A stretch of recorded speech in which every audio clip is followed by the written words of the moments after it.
पहले लेक्चर में pedal equation, इसको हिंदी में कहते हैं पथिक समीकरण।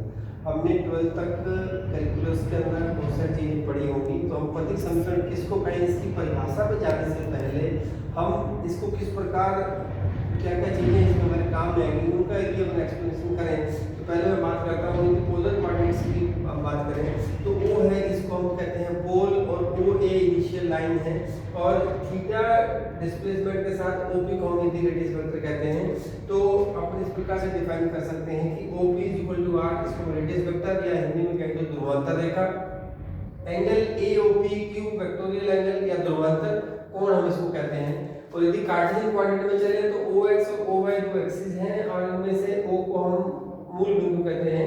इसके ऊपर किसी भी पॉइंट P के कोऑर्डिनेट x और y हैं, और यदि इस x और y जो P पॉइंट है P को O से मिला दें और इनके बीच का एंगल थीटा है, तो अब हमारे पास जो OM है, OM इज x, और जो PM है वो है y।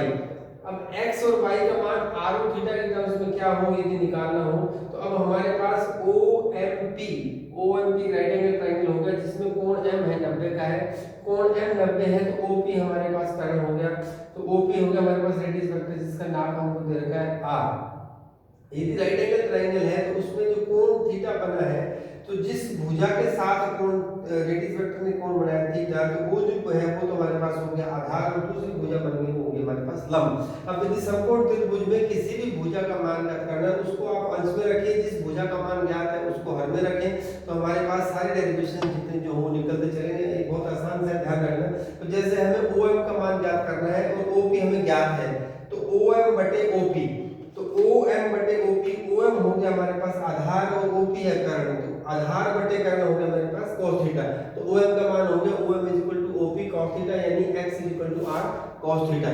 इसी प्रकार PM का मान ज्ञात करना है, तो PM जो अननोन भुजा है वो PM होगी, OP हमें ज्ञात है, तो PM बटे OP, PM क्या है, PM इसमें लंब है और OP कर्ण है, तो PM अपॉन OP यानी लंब बटे कर्ण is equal to sin theta, तो PM का मान हो गया OP sin थीटा, यानी मैं कह सकता हूं y equal to r sin theta. ये रिलेशन जिसको हम कहते थे आप याद रखें, x equal to r cos theta, y equal to r sin theta, याद नहीं रखना इसको, हमें दोनों के बीच में रिलेशन यदि हमारे को कार्टेशियन कोऑर्डिनेट दे रखे हैं तो उससे हम पोलर कोऑर्डिनेट में जा सकते हैं, पोलर कोऑर्डिनेट दे रखे हैं तो उससे हम कार्टेशियन कोऑर्डिनेट में जा सकते हैं।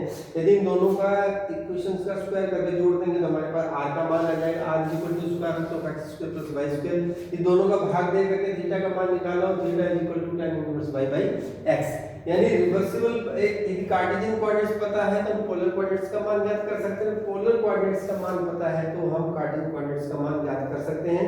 कैलकुलस के अंदर जहां तक भी हम इसको पढ़ेंगे ये रिलेशन इतना इंपॉर्टेंट है कि हमारे लिए बार-बार ये काम में आएगा।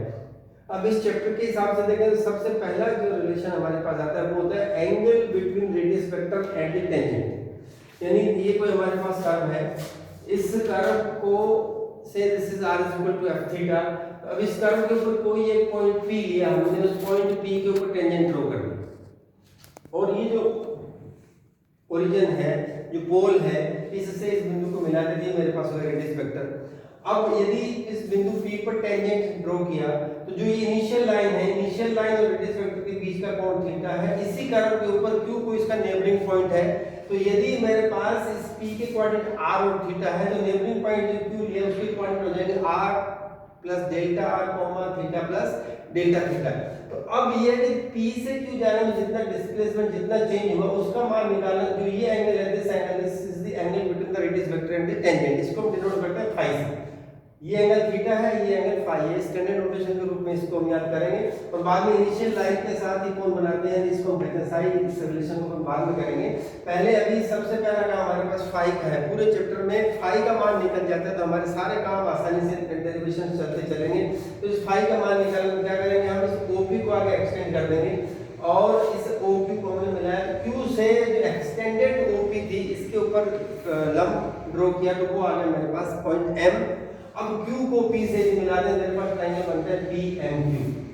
अब चूंकि ये रेडियस वेक्टर और इसके बीच का कोण फाई है, लेकिन दोनों को आगे एक्सटेंड कर दें तो ये बीच का कोण आएगा, ये कोण भी मेरे पास कितना हो गया फाई, वर्टिकली अपोजिट एंगल्स के हिसाब से। अब यदि इस फाई का मान करना है तो मैं ये फाई क्या होगा, phi is nothing but limit q tends to p angle p and q। जब जो पॉइंट q है p पर आ जाएगा तो जो ये ट्रायंगल में जो एंगल बन रहा है this angle will be q in the limiting case.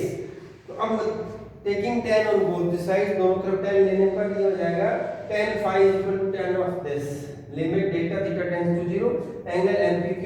अब लिमिट की प्रॉपर्टी से tan अंदर चला जाएगा, tan ऑफ npq। अब tan इस कोण का कितना है, इस कोण में हमारे को दो चीज देखनी है, इसमें लंब कोण है और आधार कोण है। क्योंकि ये लंब है तो कर्ण तो मेरे पास ये हो गया, ये कर्ण है तो ये बीच का कोण बन रहा है तो ये पीएम है, ये बन जाएगा आधार। पीएम आधार हो गया तो दूसरी साइड बची वो हमारे पास ऑटोमेटिकली लंब हो गया। तो tan इज लंब बटे आधार। अब हमारे को इसका मान निकालना है, जिस किसी भी भुजा का मान ज्ञात करना हो तो हम एक बड़ा ट्रायंगल ले लेते हैं OQM। OQM में से मेरे को निकालना है QM, तो OQM में फिर वही ये एंगल ज्ञात हो गया, this is delta theta and this OQ is R plus delta R। तो जो भुजा ज्ञात है उसको अंश में रख, जिसको ज्ञात करना है उसको अंश में, जो भुजा ज्ञात है उसको हर में। तो QM बटे OQ, और QM बटे OQ कितना होगा, QM लंब बटे कर्ण sin थीटा। तो sin किसका, delta theta, sin of delta theta. QM का मान आ गया R plus delta sin of delta theta. इसी प्रकार यदि PM का मान ज्ञात करना हो तो मैं ये लेता हूँ OM माइनस OP, क्योंकि OQ मुझे ज्ञात है और OM हम निकाल सकते हैं। तो OM हो जाएगा इसी बड़े ट्रायंगल में से OMQ लेने पर OM upon OQ, OM upon OQ करेंगे तो इसका वैल्यू आ जाएगी मेरे पास, ये एंगल थीटा है तो ये तो हो गया आधार और ये हो गया कर्ण, आधार बटे कर्ण हो गया कोस। तो इसका मान आ जाएगा R plus delta R cos delta theta. तो PM का मान हो गया OM minus OP R plus delta R cos delta theta minus R। से जुड़ा है ना। tan phi limit delta theta tends to 0 R plus delta sin delta theta upon R plus delta cos delta theta minus R। अब इसको थोड़ा simplify करेंगे तो हर को हल करने के लिए हम इसको अलग-अलग कर लेते हैं। Delta cos delta theta minus इसमें से और इसमें से कॉमन ले लेते हैं, minus R into 1 minus cos delta theta. अब इसको हाफ एंगल में चेंज करें केवल इस 1 को खत्म करने के लिए, तो ये हो जाएगा delta cos delta theta minus R, ये हो जाएगा 2 sin square delta theta by 2। अब अंश और हर दोनों को डेल्टा थीटा से डिवाइड कर देते हैं, तो ये R plus delta sin delta theta by 2 upon delta theta, और इन दोनों को करेंगे तो delta R by delta theta into cos delta theta minus R sin square delta theta by 2 upon ये जो 2 था इसको नीचे लिया तो डेल्टा थीटा बाई 2।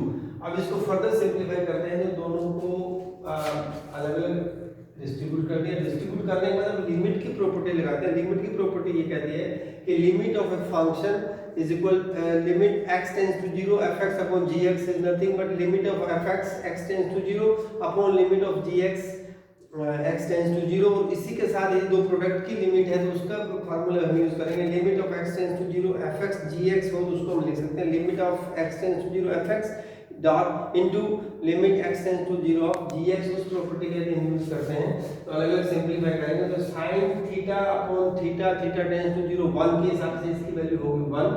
अब इसके अंदर fx into gx की प्रॉपर्टी यूज करेंगे तो ये limit of delta theta tends to 0 delta r upon delta theta into limit delta theta tends to 0 sin delta theta. तो इसके मान हो गया dr by d थीटा, इसका मान होगा 0, तो इस पूरे की वैल्यू बन गई 0। अब यहां सिंपलीफाई करें तो वापस वही प्रोडक्ट की प्रॉपर्टी लगेगी तो dr by d थीटा ये बन जाएगा cos डेल्टा थीटा 1 तो इसकी वैल्यू होगी 1। अब sin थीटा अपॉन थीटा के माध्यम से करेंगे तो ये तो when limit delta theta tends to 0 implies sin delta theta by 2 also tends to 0। इसकी वैल्यू तो होगी 1 और इसकी वैल्यू होगी 0, तो सारा निकल के आया हमारे पास r dr by d theta. और इसको सिंपलीफाई करें तो मेरे पास आता है tan phi equal to r d theta by dr। यानी पूरे चैप्टर में हमारे पास सबसे इंपॉर्टेंट रिजल्ट आपको ये है कि angle between the radius vector and the tangent is nothing but tan of phi equal to r d theta by dr। इस रिजल्ट को अपने को याद भी रखना है। कैसे निकालता है ये हमने देखा क्योंकि सारे सवाल इसी पर बेस्ड रहेंगे। एक एग्जांपल देखें ना आपको समझ में आएगा। Let us consider the example r equal to a into 1 minus cos theta. इसके लिए हमें रेडियस वेक्टर और टेंजेंट के बीच का कोण ज्ञात करना है तो पहले हम इसका डिफरेंशिएशन कर देंगे तो dr by d theta is nothing but a sin theta. अब tan phi फार्मूले में रखेंगे तो r d theta by d r, r हमारे को दिया हुआ है और d theta by d r इसका ऊपर उल्टा कर देंगे तो ये हमारे पास ए साइन थीटा है। जब भी हमारे पास ऐसे 1 प्लस कॉस थीटा या 1 माइनस साइन थीटा हो, इसको हाफ एंगल में चेंज करके हमारा एक ही काम है किसी तरीके से 1 को एलिमिनेट करना। इसको सिंपलीफाई करेंगे तो ये हमारे पास आ जाएगा 2 साइन स्क्वायर थीटा बाई 2 और इसको फिर हम हाफ एंगल में चेंज कर देंगे तो साइन थीटा को हम लिख सकते हैं 2 sine theta by 2 cos theta by 2। Simplify करेंगे it comes out to be tan theta by 2। tan phi is equal to tan theta by 2 which implies phi is equal to theta by 2।